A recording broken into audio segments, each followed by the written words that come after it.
ನಮಸ್ಕಾರ ಸ್ನೇಹಿತರೆ, ಇದೀಗ ತಾನೇ ಬಂದ ಮುಖ್ಯವಾದ ಸುದ್ದಿಗಳು.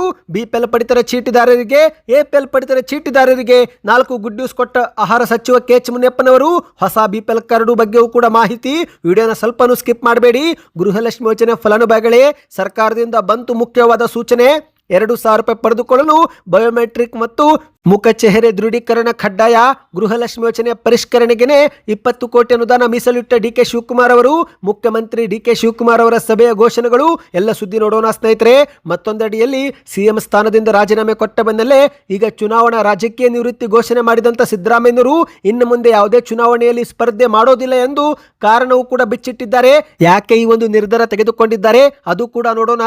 ಇನ್ನು ಮತ್ತೊಂದಡಿಯಲ್ಲಿ ಅಧಿವೇಶನದಲ್ಲಿ ಗೃಹಲಕ್ಷ್ಮಿ, ಕೆಪಿಎಸ್ಸಿ ಹಗರಣ ಸೇರಿದಂತೆ ಸರ್ಕಾರದ ವೈಫಲ್ಯಗಳನ್ನ ದಾಖಲೆ ಸಮೇತ ಚರ್ಚೆ ಮಾಡುತ್ತೇವೆ ಎಂದು ಬಿವಾ ವಿಜೇಂದ್ರ ಅವರ ಎಚ್ಚರಿಕೆ.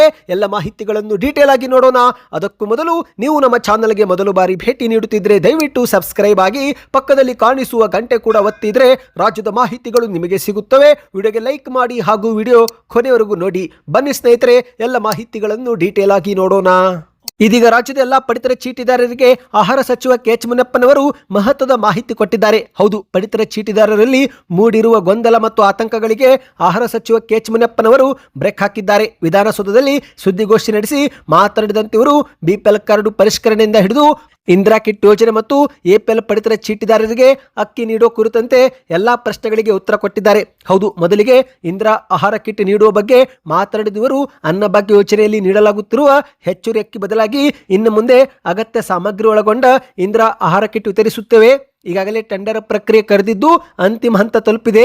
2 ತಿಂಗಳಲ್ಲಿ ರಾಜ್ಯಾದ್ಯಂತ ಎಲ್ಲಾ ಪಡಿತರ ಚೀಟಿದಾರರಿಗೆ ಇಂದಿರಾ ಆಹಾರ ಕಿಟ್ ಕೊಡುತ್ತೇವೆ ಎಂದಿದ್ದಾರೆ. ಕೇವಲ ಅಕ್ಕಿ ಮಾತ್ರವಲ್ಲದೆ ಪೌಷ್ಟಿಕಾಂಶ ಆಹಾರ ನೀಡುವ ಉದ್ದೇಶದಿಂದಲೇ ಇಂದಿರಾ ಕಿಟ್ ಯೋಜನೆ ಜಾರಿಗೆ ಮಾಡಲಾಗಿದೆ. ಈ ಒಂದು ಕಿಟ್ನಲ್ಲಿ ಅಡುಗೆ ಎಣ್ಣೆ, ತೊಗರಿಬೇಳೆ, ಹೆಸರುಬೇಳೆ, ಸಕ್ಕರೆ ಹಾಗೂ ಉಪ್ಪು ಕೂಡ ಇರಲಿದೆ. ರಾಜ್ಯದ 1,26,00,000 ಬಿಪಿಎಲ್ ಕುಟುಂಬಗಳಿಗೆ ಅವರ ಸದಸ್ಯರ ಸಂಖ್ಯೆಗೆ ಅನುಗುಣವಾಗಿ ಈ ಒಂದು ಕಿಟ್ ಅನ್ನು ಕೊಡುತ್ತೇವೆ ಎಂದಿದ್ದಾರೆ. ಅಷ್ಟು ಮಾತ್ರವಲ್ಲ, ಸಾರ್ವಜನಿಕರ ಅನುಕೂಲಕ್ಕಾಗಿ ಇನ್ನು ಮುಂದೆ ಎಲ್ಲಾ ನ್ಯಾಯಬೆಲೆ ಅಂಗಡಿಗಳು ಬೆಳಿಗ್ಗೆ 6 ಗಂಟೆಯಿಂದ ರಾತ್ರಿ 10 ಗಂಟೆವರೆಗೆ ಕೆಲಸ ಮಾಡಲಿವೆ ಎಂದು ಕೂಡ ಸ್ಪಷ್ಟನೆ ಕೊಟ್ಟಿದ್ದಾರೆ. ಮತ್ತು ಇದರ ನಡುವೆ ಮಾಧ್ಯಮದವರು ಬಿಪಿಎಲ್ ಕಾರ್ಡು ರದ್ದು ಮಾಡಲಾಗುತ್ತಿದೆ ಎಂಬ ಪ್ರಶ್ನೆ ಕೇಳಿದ್ದು ಅದಕ್ಕೆ ಉತ್ತರ ಕೊಟ್ಟಂತೆ ಇವರು ಕೇಂದ್ರ ಸರ್ಕಾರ ಆಧಾರ್ ಕಾರ್ಡು ಮ್ಯಾಪಿಂಗ್ ಮಾಡುವ ಮೂಲಕ ಕರ್ನಾಟಕದಲ್ಲಿ ಪತ್ತೆ ಹಚ್ಚಿರುವ 7,76,000 ಅಕ್ರಮಗಳ ಪಡಿತರ ಚೀಟಿ ಮಾತ್ರ ನಾವು ಬಿಪಿಎಲ್ ಇಂದ ಎಪಿಎಲ್ಗೆ ಪರಿವರ್ತಿಸುತ್ತಿದ್ದೇವೆ ಹೊರತು ಸಿಕ್ಕವರ ಬಿಪಿಎಲ್ ಕಾರ್ಡು ರದ್ದು ಮಾಡುತ್ತಿಲ್ಲ. ಆದಾಯ ತೆರಿಗೆ ಕಟ್ಟುತ್ತಿದ್ರೆ, ಸರ್ಕಾರಿ ನೌಕರರಾಗಿದ್ದರೆ ಅಂಥವರ ಬಿಪಿಎಲ್ ಕಾರ್ಡು ಮಾತ್ರ ಎಪಿಎಲ್ ಆಗಿ ಪರಿವರ್ತಿಸುತ್ತಿದ್ದೇವೆ. ಒಂದೊಮ್ಮೆ ಹರ ಕುಟುಂಬಗಳ ಕಾರ್ಡು ಏನಾದರೂ ತಾಂತ್ರಿಕ ದೋಷದಿಂದ ತಪ್ಪಾಗಿ ಎಪಿಎಲ್ಗೆ ಸೇರಿದರೆ ಅವರು ಸ್ಥಳೀಯ ಆಹಾರ ಇಲಾಖೆಗೆ ಭೇಟಿ ಕೊಟ್ಟು ಆಕ್ಷೇಪಣೆ ಸಲ್ಲಿಕೆ ಮಾಡಬೇಕು.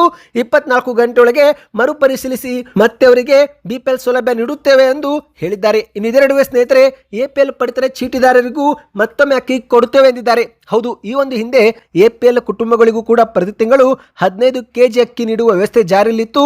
ಆದರೆ ಬಹುತೇಕ ಎಪಿಎಲ್ ಪಡಿತರ ಚೀಟಿದಾರರು ನ್ಯಾಯಬೆಲೆ ಅಂಗಡಿಗಳಿಂದ ಆಹಾರಧನ ಪಡೆದುಕೊಳ್ಳದ ಕಾರಣ ಈ ಒಂದು ಯೋಜನೆಯನ್ನು ಸ್ಥಗಿತಗೊಳಿಸಲಾಗಿತ್ತು.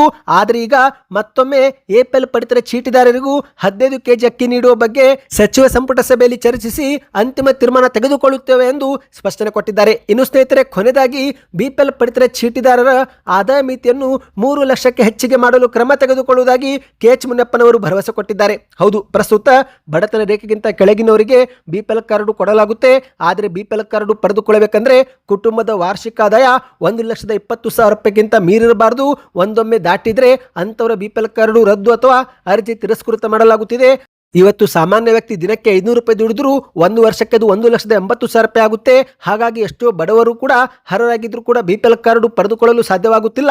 ಹಾಗಾಗಿನೇ ಈ ಒಂದು ಆದಾಯ ಮಿತಿಯನ್ನ ವರ್ಷದ ಕುಟುಂಬದ ಆದಾಯ ಮಿತಿ ಏರಿಕೆ ಮಾಡಬೇಕು ಎನ್ನುವ ಬೇಡಿಕೆ ಇದ್ದು ಅದಕ್ಕೆ ಪ್ರತಿಕ್ರಿಯೆ ಕೊಟ್ಟಂತ ಕೆಎಚ್ ಮುನಿಯಪ್ಪನವರು ಆಡಳಿತ ಸುಧಾರಣಾ ಆಯೋಗ ಶಿಫಾರಸಿನಂತೆ ಈಗಿರುವ ಆದಾಯ ಮಿತಿಯನ್ನು 3 ಲಕ್ಷಕ್ಕೆ ಹೆಚ್ಚಿಗೆ ಮಾಡಲು ಕ್ರಮ ವಹಿಸುತ್ತೇವೆ ಎಂದು ಕೆಎಚ್ ಮುನಿಯಪ್ಪನವರು ತಿಳಿಸಿದ್ದಾರೆ. ಅಂದರೆ ಸ್ನೇಹಿತರೆ, ಒಂದೊಮ್ಮೆ ಆದಾಯ ಮಿತಿ ಏನಾದರೂ 3 ಲಕ್ಷ ಅಥವಾ ಅದಕ್ಕಿಂತ ಜಾಸ್ತಿ ಮಾಡಿದರೆ ಮತ್ತೆ ಹೆಚ್ಚಿನ ಜನರು ಬಿಪಿಎಲ್ ಕಾರ್ಡು ಪಡೆದುಕೊಳ್ಳಲು ಯೋಗ್ಯರಾಗುತ್ತಾರೆ. ಈ ಬಗ್ಗೆ ನಿಮ್ಮ ಅನಿಸಿಕೆಯನ್ನು ಕಮೆಂಟ್ ಮಾಡಿ. ಬನ್ನಿ ಗೆಳೆಯರೆ, ಮತ್ತೊಂದು ಮಾಹಿತಿಗೆ ಹೋಗೋಣ. ನೀವು ಕೂಡ ಗೃಹಲಕ್ಷ್ಮಿ ಯೋಜನೆಯ ಫಲಾನುಭವಿಗಳಾಗಿದ್ದರೆ ಇವತ್ತು ನಿಮ್ಮ ಬ್ಯಾಂಕ್ ಖಾತೆಗೆ 2,000 ರೂಪಾಯಿ ಜಮಾವಾಯ್ತಾ? ಕಮೆಂಟ್ ಮಾಡಿ. ಯಾಕಂದ್ರೆ ಜುಲೈ 16ರಂದೇ 31ನೇ ಕಂತು ಬಿಡುಗಡೆ ಮಾಡಲಾಗಿದೆ. ಹೌದು, ಇದುವರೆಗೆ ಸರ್ಕಾರ ಮೇ ತಿಂಗಳವರೆಗಿನ ಕಂತು ಕ್ಲಿಯರ್ ಮಾಡಿದೆ. ಈಗೇನಿದ್ರು ಜೂನ್ ಮತ್ತು ಜುಲೈ ತಿಂಗಳ 4,000 ರೂಪಾಯಿ ಮಾತ್ರ ಜಮೆ ಆಗುವುದು ಬಾಕಿ ಇದೆ. ಹೌದು, ಇತ್ತೀಚೆಗೆ ಜುಲೈ 16ರಂದು 2,400 ಕೋಟಿ ರೂಪಾಯಿ ಹಣವನ್ನು ಸರ್ಕಾರ ಬಿಡುಗಡೆ ಮಾಡಿದ್ದು ಇದು 31ನೇ ಕಂತು ಆಗಿದೆ ಎಂದು ಗ್ಯಾರಂಟಿ ಯೋಜನೆಗಳ ಪ್ರಾಧಿಕಾರದ ಅಧ್ಯಕ್ಷಕ ದಿನೇಶ್ ಗುಳಿಗೋಡವರು ಮಾಹಿತಿ ಕೊಟ್ಟಿದ್ದಾರೆ. ಹಂತ ಹಂತವಾಗಿ ಎಲ್ಲಾ ಜಿಲ್ಲೆಯ ಫಲಾನುಭವಿಗಳಿಗೆ 31ನೇ ಕಂತು ಜಮೆ ಆಗುತ್ತೆ ಎಂದಿದ್ದಾರೆ.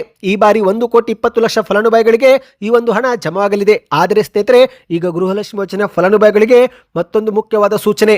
2,000 ರೂಪಾಯಿ ಪಡಿಬೇಕಂದ್ರೆ ಬಯೋಮೆಟ್ರಿಕ್ ಅಥವಾ ಮುಖಚೆಹರೆ ದೃಢೀಕರಣ ಕಡ್ಡಾಯವಾಗಿ ಮಾಡಿಕೊಳ್ಳಬೇಕು. ಹೌದು, ಗೃಹ ಜ್ಯೋತಿ ಯೋಜನೆ ಬೆನ್ನಲ್ಲೇ ಗೃಹಲಕ್ಷ್ಮಿ ಪರಿಷ್ಕರಣೆ ಶುರುವಾಗಿದೆ.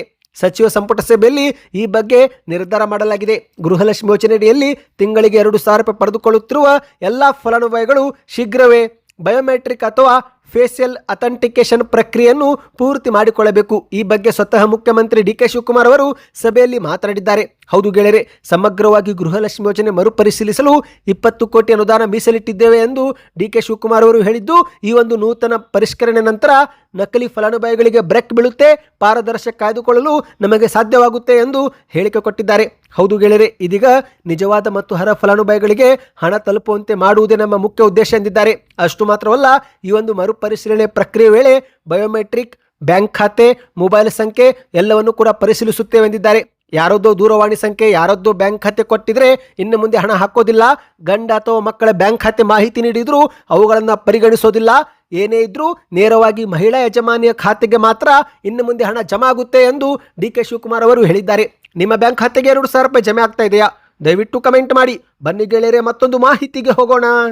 ರಾಜ್ಯ ಕಾಂಗ್ರೆಸ್ ಸರ್ಕಾರದ ಮೊದಲ 3 ವರ್ಷದ ಅವಧಿಗೆ ಮುಖ್ಯಮಂತ್ರಿಯಾಗಿ ಸೇವೆ ಸಲ್ಲಿಸಿದಂತ ಸಿದ್ದರಾಮಯ್ಯನವರು ಈಗಾಗಲೇ ರಾಜೀನಾಮೆ ಕೊಟ್ಟಿದ್ದು, ಆ ಒಂದು ಸಿಎಂ ಸ್ಥಾನಕ್ಕೆ ಡಿ.ಕೆ. ಶಿವಕುಮಾರ್ ಅವರು ಬಂದಿದ್ದಾರೆ. ಆದರೆ ಸ್ನೇಹಿತರೆ, ಸಿಎಂ ಸ್ಥಾನದಿಂದ ರಾಜೀನಾಮೆ ಕೊಟ್ಟ ಬೆನ್ನಲ್ಲೇ ಈಗ ಮತ್ತೊಮ್ಮೆ ಚುನಾವಣಾ ರಾಜಕೀಯದಿಂದಲೂ ಕೂಡ ನಿವೃತ್ತಿ ಎಂದು ಸ್ವತಃ ಸಿದ್ದರಾಮಯ್ಯನವರೇ ಘೋಷಣೆ ಮಾಡಿದ್ದಾರೆ. ಹೌದು, 2028ರ ಕರ್ನಾಟಕ ವಿಧಾನಸಭಾ ಚುನಾವಣೆಗೆ ಸ್ಪರ್ಧೆ ಮಾಡೋದಿಲ್ಲ ಎಂದು ಮಾಜಿ ಮುಖ್ಯಮಂತ್ರಿ ಸಿದ್ದರಾಮಯ್ಯನವರು ಬಹಿರಂಗವಾಗಿಯೇ ಘೋಷಣೆ ಮಾಡಿದ್ದು, ಸದ್ಯ ಇವರ ಒಂದು ಹೇಳಿಕೆ ಕಾಂಗ್ರೆಸ್ ಅಲ್ಲಿ ಸಂಚಲನ ಮೂಡಿಸಿದೆ.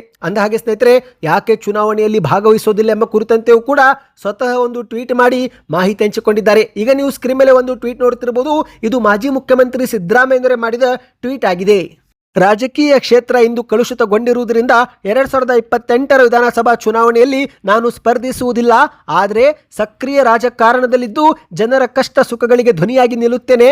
ಮತ್ತೊಮ್ಮೆ ಚುನಾವಣೆಯಲ್ಲಿ ಸ್ಪರ್ಧಿಸುವಂತೆ ವರುಣಾ ಕ್ಷೇತ್ರದ ಜನರು ಒತ್ತಾಯಿಸುತ್ತಿದ್ದಾರೆ. ಆದರೆ ನಾನು ಇನ್ನು ಮುಂದೆ ಯಾವುದೇ ಚುನಾವಣೆಯಲ್ಲಿ ಸ್ಪರ್ಧಿಸಬಾರದು ಅಂದುಕೊಂಡಿದ್ದೇನೆ. ಈ ಒಂದು ಹಿಂದೆ ಚುನಾವಣೆಯಲ್ಲಿ ಸ್ಪರ್ಧೆ ಮಾಡಿದಾಗ ಕ್ಷೇತ್ರದ ಜನರೇ ನಮಗೆ ದುಡ್ಡು ಕೊಟ್ಟು ಗೆಲ್ಲಿಸಿಕೊಂಡು ಬರುತ್ತಿದ್ರು. ಆದರೆ ಇಂದು ಅಂತಹ ಪರಿಸ್ಥಿತಿ ಇಲ್ಲ. ಈಗ ನನಗೆ 79 ವರ್ಷ. ನಮ್ಮ ಸರ್ಕಾರದ ಅವಧಿ ಇನ್ನೂ 1.5 ವರ್ಷವಿದೆ. ಆಗ ನನಗೆ 81ರಿಂದ 82 ವರ್ಷವಾಗಿರುತ್ತದೆ. ಈಗಿನಂತೆ ಆರೋಗ್ಯವು ಸದೃಢವಾಗಿರುವುದಿಲ್ಲ. ಹಿಂದಿನಂತೆ ಉತ್ಸಾಹದಿಂದ ಕೆಲಸ ಮಾಡಲು ಕೂಡ ಸಾಧ್ಯವಾಗುವುದಿಲ್ಲ. 2028ರ ವೇಳೆಗೆ ನನಗೆ 82 ವರ್ಷವಾಗಿರುತ್ತದೆ. ಆಗ ನನ್ನ ರಾಜಕೀಯ ಜೀವನಕ್ಕೆ 50 ವರ್ಷಗಳು ಪೂರ್ಣಗೊಳ್ಳುತ್ತದೆ. 1978ರಲ್ಲಿ ನಾನು ತಾಲೂಕು ಮಂಡಳಿ ಸದಸ್ಯನಾಗಿ ರಾಜಕೀಯ ಜೀವನ ಆರಂಭಿಸಿದ್ದೆ. ಸೋಲು ಗೆಲುವು ಎಲ್ಲವನ್ನು ಕಂಡಿದ್ದೇನೆ. ಆದರೆ ನಂಬಿದ ಸಿದ್ಧಾಂತಕ್ಕೆ ವಿರುದ್ಧವಾಗಿ ನಡೆದಿಲ್ಲ. ಆತ್ಮಸಾಕ್ಷಿ ದ್ರೋಹ ಬಗೆದಿಲ್ಲ ಎನ್ನುವ ಸಂತೃಪ್ತಿ ನನಗಿದೆ. ಚುನಾವಣೆಯಲ್ಲಿ ಸ್ಪರ್ಧಿಸಿದರೆ ನಾವು ಈಗ ಜನರಿಗೆ ದುಡ್ಡು ಕೊಡಬೇಕಾದ ಕಾಲ ಬಂದಿದೆ. ಇಂದು ರಾಜಕಾರಣ ಸಾಕಷ್ಟು ಕಲುಷಿತವಾಗಿದೆ. ಪ್ರಾಮಾಣಿಕ ರಾಜಕಾರಣಕ್ಕೆ ಉಳಿಗಾಲವಿಲ್ಲದಂತಾಗಿದೆ. ಇದೇ ಒಂದು ಹಿನ್ನೆಲೆಯಲ್ಲಿ ಮುಂದಿನ ಚುನಾವಣೆಗಳಲ್ಲಿ ನಾನು ಸ್ಪರ್ಧಿಸುವುದಿಲ್ಲ ಎನ್ನುವ ನಿರ್ಧಾರಕ್ಕೆ ಬಂದಿದ್ದೇನೆ. 5 ದಶಕಗಳ ಕಾಲ ರಾಜ್ಯದ ಜನತೆ ನನ್ನನ್ನು ತಮ್ಮಲ್ಲೊಬ್ಬ ಎಂಬಂತೆ ಕಂಡಿದ್ದಾರೆ, ಪ್ರೀತಿಯಿಂದ ಸಲಹಿದ್ದಾರೆ. ಈ ಋಣಭಾರ ನನ್ನ ಮೇಲಿದೆ. ಹೀಗಾಗಿ ನನ್ನ ಮುಂದಿನ ಜೀವನ ಸಹ ಜನಸೇವೆಗೆ ಮುಡಿಪಾಗಿರುತ್ತದೆ. ಮಂಡ್ಯ ಜಿಲ್ಲೆಯ KR ಪೇಟೆಯಲ್ಲಿ ಶನಿವಾರ ಆಯೋಜಿಸಿದ್ದಂಥ ಖಾಸಗಿ ಸಮಾರಂಭವೊಂದರಲ್ಲಿ ಪಾಲ್ಗೊಂಡು ಈ ಬಗ್ಗೆ ಮಾತನಾಡಿದೆ ಎಂದು ಸಿದ್ದರಾಮಯ್ಯನವರು ಮಾಹಿತಿ ಕೊಟ್ಟಿದ್ದಾರೆ. ಬನ್ನಿ ಗೆಳೆಯರೆ, ಕೊನೆಯ ಮಾಹಿತಿಗೆ ಹೋಗೋಣ. ರಾಜ್ಯ ಕಾಂಗ್ರೆಸ್ ಸರ್ಕಾರದ ವೈಫಲ್ಯಗಳನ್ನು ದಾಖಲೆಗಳ ಸಮೇತ ಅಧಿವೇಶನದಲ್ಲಿ ಚರ್ಚೆ ಮಾಡುವುದಾಗಿ ಬಿ.ವಾ. ವಿಜಯೇಂದ್ರ ಅವರು ಮಾಧ್ಯಮಗಳ ಮುಂದೆ ಹೇಳಿದ್ದಾರೆ. ಹೌದು, ಮುಂಬರುವ ವಿಧಾನಮಂಡಲ ಅಧಿವೇಶನದಲ್ಲಿ ಆಡಳಿತಾರೂಢ ಕಾಂಗ್ರೆಸ್ ಸರ್ಕಾರದ ವೈಫಲ್ಯಗಳನ್ನು ಎತ್ತಿ ತೋರಿಸಲು ಬಿಜೆಪಿ ಸಜ್ಜಾಗಿದೆ ಎಂದು ವಿಜಯೇಂದ್ರ ಅವರು ಹೇಳಿಕೆ ಕೊಟ್ಟಿದ್ದು, ಗೃಹಲಕ್ಷ್ಮಿ ಯೋಜನೆ ಅನುಷ್ಠಾನದಲ್ಲಿ ಆಗಿರುವ ಲೋಪಗಳು, ಫಲಾನುಭವಿಗಳ ಕಡಿತದ ಯತ್ನ, ಕೆಪಿಎಸ್ಸಿ ಅಕ್ರಮ ಮತ್ತು ರಾಜ್ಯದಲ್ಲಿ ತೀವ್ರಗೊಂಡಿರುವ ಬರ ಪರಿಸ್ಥಿತಿಯಂತಹ ಎಲ್ಲ ಸಮಸ್ಯೆಗಳ ವಿರುದ್ಧ ಸದನದ ಒಳಗೆ ಮತ್ತು ಸದನದ ಹೊರಗೆ ಸಮರವೇ ಸಾರುತ್ತೇವೆ ಎಂದು ಮಾಧ್ಯಮಗಳ ಮುಂದೆ ಎಚ್ಚರಿಕೆ ಕೊಟ್ಟಿದ್ದಾರೆ. ಹೌದು ಗೆಳೆಯರೆ, ಬೆಂಗಳೂರಲ್ಲಿ ಮಾತನಾಡಿದಂತಿವರು ಕಾಂಗ್ರೆಸ್ ಸರ್ಕಾರದ ಗ್ಯಾರಂಟಿ ಯೋಜನೆಗಳಿಂದಾಗಿ ರಾಜ್ಯ ಸರ್ಕಾರದ ಖಜಾನೆ ಖಾಲಿಯಾಗಿದೆ, ಅಭಿವೃದ್ಧಿ ಸಂಪೂರ್ಣ ಕುಸಿತಗೊಂಡಿದೆ. ಗೃಹಲಕ್ಷ್ಮಿ ಯೋಜನೆಯಲ್ಲಿ ಸುಧಾರಣೆ ಮಾಡುವ ನೆಪದಲ್ಲಿ ಮಹಿಳೆಯರಿಗೆ ಹಣವೇ ಹಾಕುತ್ತಿಲ್ಲ, 6 ತಿಂಗಳಿನಿಂದ ಪರಿಷ್ಕರಣೆ ಎಂದು ಹೇಳಿ ಹಣವನ್ನು ತಡೆದಿದ್ದಾರೆ. ಗೃಹಲಕ್ಷ್ಮಿ ಯೋಜನೆಯನ್ನು ಸರಿಯಾಗಿ ನಿರ್ವಹಿಸಲು ವಿಫಲವಾಗಿರುವ ಸರ್ಕಾರ ಬಡವರ ವಿರೋಧಿ ಧೋರಣೆ ಅನುಸರಿಸುತ್ತಿದೆ ಎಂದು ಮಾಧ್ಯಮಗಳ ಮುಂದೆ ಕಿಡಿಕಾರಿದ್ದಾರೆ. ಗ್ಯಾರಂಟಿ ಯೋಜನೆಗಳ ನಿರ್ವಹಣೆಯಲ್ಲಿ ಉಂಟಾಗಿರುವ ಗೊಂದಲ ಮತ್ತು ಫಲಾನುಭವಿಗಳ ಪಟ್ಟಿಯಿಂದ ಹೆಸರು ಕೈಬಿಡುತ್ತಿರುವ ಕುರಿತಂತೆ ಸರ್ಕಾರದ ವಿರುದ್ಧ ದಾಖಲೆಗಳ ಸಮೇತವೇ ಧ್ವನಿ ಎತ್ತುತ್ತೇವೆಂದಿದ್ದಾರೆ. ಯುವಕರ ಭವಿಷ್ಯ ಜೊತೆಗೆ ಸರ್ಕಾರ ಚೆಲ್ಲಾಟವಾಡ್ತಾ ಇದೆ. ರಾಜ್ಯದಲ್ಲಿ ಮಳೆ ಹಾಗೂ ಬರದಿಂದ ಕಷ್ಟಪಡುತ್ತಿರುವ ರೈತರ ಸಮಸ್ಯೆಗಳನ್ನು ಕೂಡ ಇವರು ಕೇಳುತ್ತಿಲ್ಲ. ಮೂಲ ಸೌಕರ್ಯ ಅಭಿವೃದ್ಧಿಗೆ ಅನುದಾನವೂ ಕೂಡ ಬಿಡುತ್ತಿಲ್ಲ.